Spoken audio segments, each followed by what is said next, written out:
Mesdames, Messieurs, bonjour. Merci de votre fidélité à la RTB. Voici les titres du journal. L'action conjuguée de la police et de la gendarmerie a certainement contribué à faire baisser le nombre d'accidents de la circulation lors des fêtes de fin d'année. 66 cas ont été enregistrés à Noël et pendant le réveillon de la Saint-Sylvestre à Ouagadougou. Un nombre, en tout cas, sensiblement en baisse. Jovenel Moïse deviendra le 7 février prochain le 58e président de Haïti. Sa victoire à la présidentielle de l'année dernière a été confirmée hier. L'homme qui a fait fortune dans la banane est âgé de 48 ans. Mais tout d'abord, l'insurrection des 30 et 31 octobre n'a pas produit les effets escomptés. Les espoirs des masses ont été déçus par la transition et par le pouvoir actuel. Ce tableau noir a été peint par l'Alliance des démocrates révolutionnaires, ADR. Le parti a fait hier le point de la situation politique et économique au cours d'une conférence de presse qui marquait la rentrée politique de l'ADR. Reportage Issaka Ouedraogo, Tanga Kafando. Pour l'Alliance des démocrates révolutionnaires, le tableau politique et économique du Burkina est sombre, et ce depuis le régime de Blaise Compaoré. Et ni la transition, ni le pouvoir du MPP n'a posé les bases d'un vrai changement. Nous, révolutionnaires, étions déjà déçus de ce que la transition politique n'a pas pu faire le nettoyage qu'il fallait en vue de débarrasser le Burkina de ses prédateurs anciens, le pouvoir du Congrès pour la démocratie et le progrès CDP et ses décideurs, et nouveaux, ceux qui ont voulu profiter du départ forcé de Blaise Compaoré pour se remplir eux aussi les poches ou se faire une fausse célébrité. Nous relevons que la situation du Burkina Faso sous Roch-Marc Christian Kaboré est la même que celle que l'on connaissait sous Blaise Compaoré. Bokolo Seni et ses camarades du présidium suprême de la Révolution trouvent que tout est resté comme avant et pire, le Burkina a régressé dans certains domaines comme la justice et la sécurité. Et comme alternative, l'ADR propose un nettoyage de la classe politique et l'émergence d'une nouvelle classe politique, la classe des révolutionnaires. L'homme politique a le souci réel de faire quelque chose qui témoignera de son passage à un moment ou à un autre de la gestion politique de son pays, après lui. Mais aujourd'hui, qu'est-ce qu'il y a? Les gens sont des politiciens, ils ne sont pas des hommes politiques. Cette conférence de presse vient en prélude au congrès ordinaire du parti prévu les 28 et 29 janvier prochains sous le thème « L'Alliance des démocrates révolutionnaires et l'expérience des regroupements politiques depuis sa création. Quel bilan pour quelle perspective ?» Toujours pas d'apaisement au sein du conseil municipal de Fadangourma. Nouvelle sortie des ex-démissionnaires qui continuent de critiquer la gestion du maire. Principal reproche, le bureau exécutif communal dirigerait la commune sans contre-pouvoir. Précision à Fada de Mahamadi Ouedraogo. Ils sont en majorité issus des partis politiques de l'opposition, notamment du Congrès pour la démocratie et le progrès, CDP, et de l'Union pour le progrès et le changement, UPC. Ils avaient annoncé leur démission du conseil municipal de Fadangourma le 13 juillet 2016. Après maintes tractations entre eux, ils ont annoncé leur retour en septembre dernier. Un retour jugé inopportun malgré les différentes démarches de médiation entamées. Il faut souligner quand même qu'il y a eu 4 médiations différentes pour qu'effectivement on puisse retourner vraiment pour le vivre ensemble, travailler ensemble donc pour la cohésion et la prospérité de notre commune.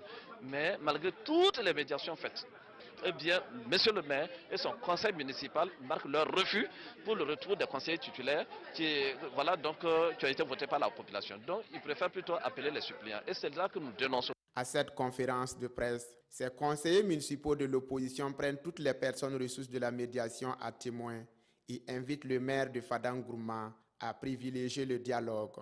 Nous rejetons vivement l'idée de remplacer les conseillers titulaires par les suppléants par le fait que cela entraînera une menace de la cohésion sociale. Attirons l'attention de l'autorité administrative du fait qu'aucun conseil municipal, soit-il ou un maire, ne peut en sa qualité déchoir une décision du Conseil d'État. L'opposition politique prend acte des ajustements et appelle donc la hiérarchie administrative de la commune et aussi le conseil municipal à revoir leur position. Pour rappel, 51 conseillers municipaux de Fadangourma avaient annoncé leur démission le 13 juillet 2016 pour protester contre l'absence de l'opposition dans la présidence de toutes les commissions municipales. Le nombre d'accidents de la circulation durant les fêtes de fin d'année connaît une baisse sensible, 31 cas enregistrés à Noël 2016 contre 37 en 2015, dont 2 décès. Et pour le 31 décembre au 1er janvier, 35 cas d'accidents, dont un décès, ont été enregistrés. Une baisse notable comparée à 2015, où il y avait eu 55 cas d'accidents. Ces chiffres sont ceux fournis par l'hôpital Yalgado Ouedraogo. Reportage Billy Doubazongo, Oumou Sissé. Les fêtes de Noël et de Nouvel An, une période où l'euphorie tourne bien souvent au drame. C'est le cas notamment à Ouagadougou, où la célébration de ces fêtes occasionne chaque année de nombreux accidents. 2016 ne déroge pas à la règle. Mais la bonne nouvelle cette année, les statistiques sont en baisse. Dans la nuit du 24 au 25 et la journée du 25 décembre, alors en 2015, donc du 24 décembre au 25 décembre 2015, on avait enregistré 37 accidentés qu'on a enregistrés, dont 2 décès. Par contre, dans la nuit du 24, nous sommes à 31, donc sans décès, ce qui fait un recul de 6 cas. 31 décembre 2015, 1er janvier 2016, on avait donc 55 accidentés que nous avons reçus, avec un décès. Par contre, cette année, du 31 décembre, donc la nuit, et la journée du 1er janvier 2017, nous sommes à 35, soit une baisse de 20 accidentés. Ce qu'il faut quand même noter, c'est que, bon, bien sûr, la majorité des blessures sont des blessures légères, mais en revanche, on a noté que la plupart des blessés qu'on a amenés à Yalagado, c'est à partir des provinces. Moins d'accidents à Ouagadougou pendant les fêtes de fin d'année, une bonne nouvelle à mettre certainement à l'actif du bon comportement des usagers de la route. Mais aussi le déploiement massif de policiers, surtout au carrefour accidentogène. Le CONASU développe un nouveau projet de réponse aux catastrophes naturelles avec l'appui du PNUD. Le projet est dénommé Projet de renforcement des capacités nationales de résilience au Burkina Faso. Il permet à la ville de Ouagadougou de se doter d'un plan de préparation, de réponse aux catastrophes et de relèvement post-catastrophe. Un atelier a validé ce plan jeudi dernier. Reportage Ibrahim Sombier, Nathalie Savadogo. 1er septembre 2009. L'on s'en souvient encore de ces inondations qui avaient causé de nombreux dégâts à Ouagadougou. Plus de 180 000 sinistrés, 49 décès, 61 blessés. Des dommages chiffrés à 45 milliards de francs CFA. Plus jamais ça. Il faut donc des mesures idoines pour faire face à de telles catastrophes.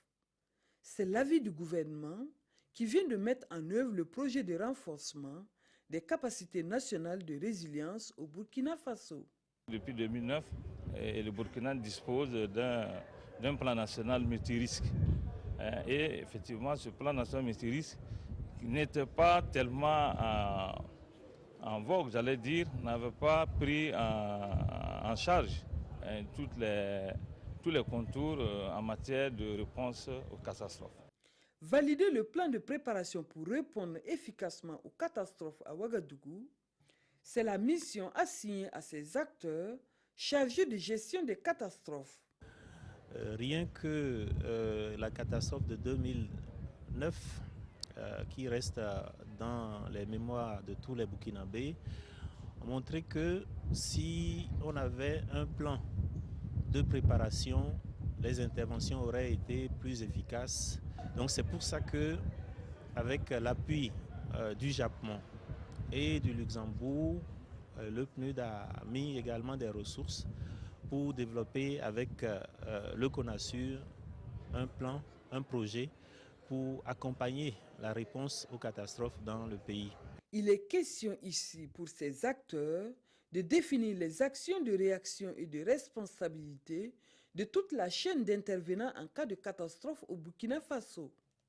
L'association Monde Rural, en partenariat avec l'ONG Diaconia, a organisé le 29 décembre dernier à Kaya, dans le Sanamatenga, un dialogue communautaire, un face-à-face entre les populations et les autorités du Centre-Nord pour faire le bilan des réalisations de 2016. Cet exercice vise à faire un compte-rendu des actions menées aux populations et promouvoir la transparence dans la gestion de la chose publique. Reportage Paul-David Bambara, Ismaël Diloma, Sirima. Un exercice de compte-rendu des réalisations effectuées au cours de l'année 2016. Nandi Diallo, gouverneur de la région du Centre-Nord, souligne qu'au cours de l'année écoulée, 125 forages ont été réalisés dans sa région. Elle a également mentionné les 776 tonnes d'engrais et les 170 tonnes de semences mises à la disposition des producteurs agricoles du Centre-Nord. Nous avons une bonne appréciation de la mise en œuvre d'une telle activité qui permet non seulement d'évaluer l'action des gouvernants, mais également d'interpeller les populations sur leur rôle à jouer afin que, de façon synergique, nous puissions se mettre ensemble pour parvenir à une mise en œuvre efficace des actions de développement. Les insuffisances soulevées par les populations ont porté sur le faible approvisionnement en eau potable, la persistance des écoles sous paillotes, les insuffisances du continuum éducatif et le manque de terres aménagées.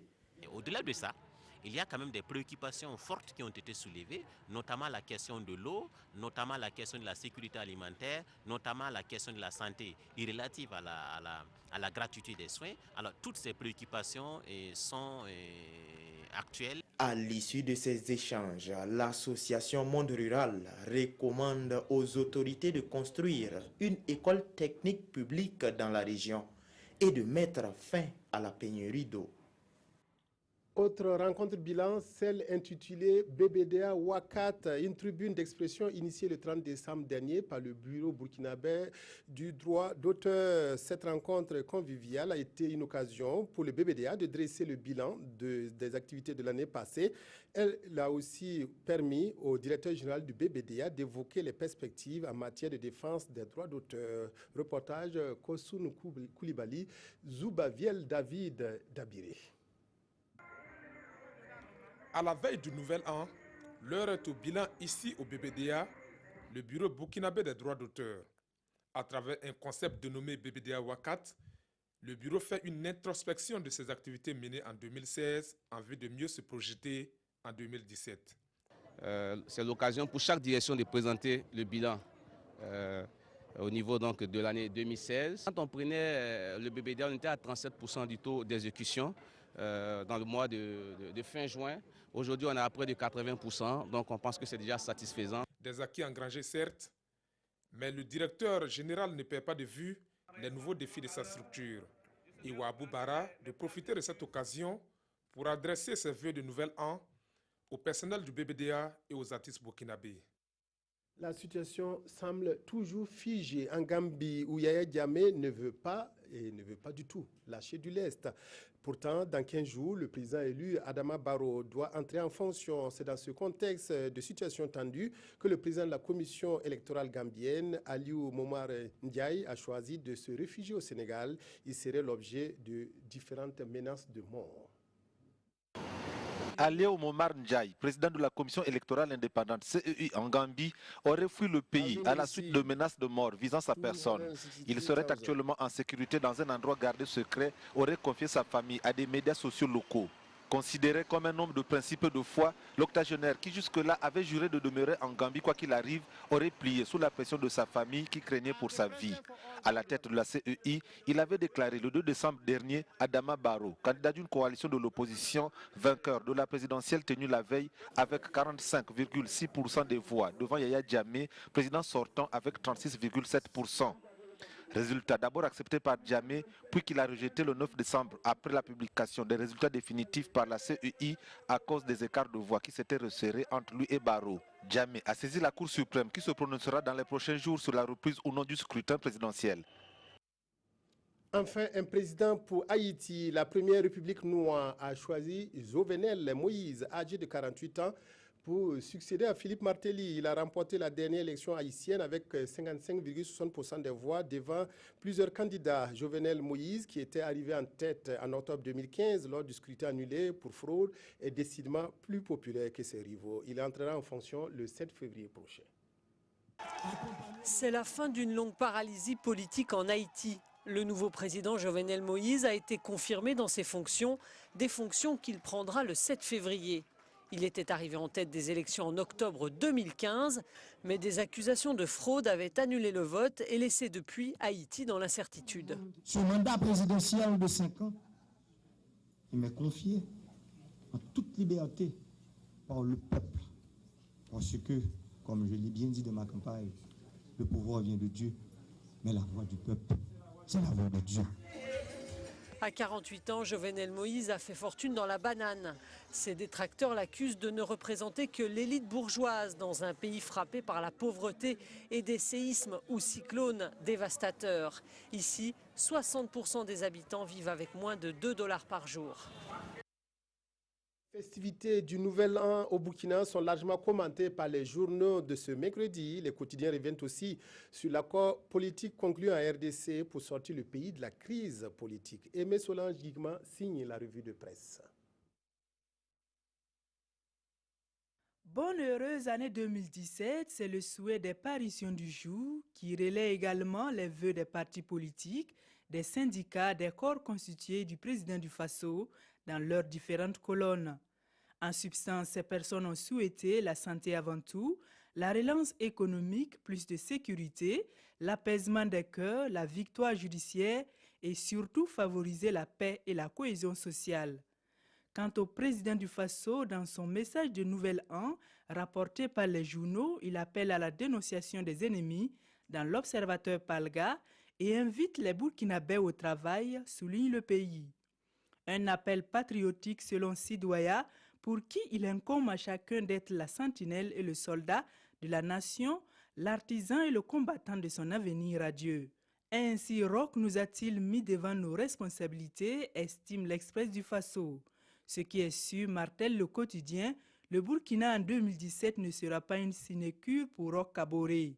Au regard de la situation sécuritaire, notre temps invite le président à remuer ciel et terre pour donner tous les moyens à notre armée afin de garantir la sécurité des Burkinabés où qu'ils se trouvent. À l'international, les journaux reviennent sur le dialogue politique en RDC. La danse du tango de la majorité congolaise titre le pays à ce propos. Pour l'observateur Palga, c'est que de désaccords sur un accord. Le diable serait-il dans les détails s'interroge aujourd'hui au Faso.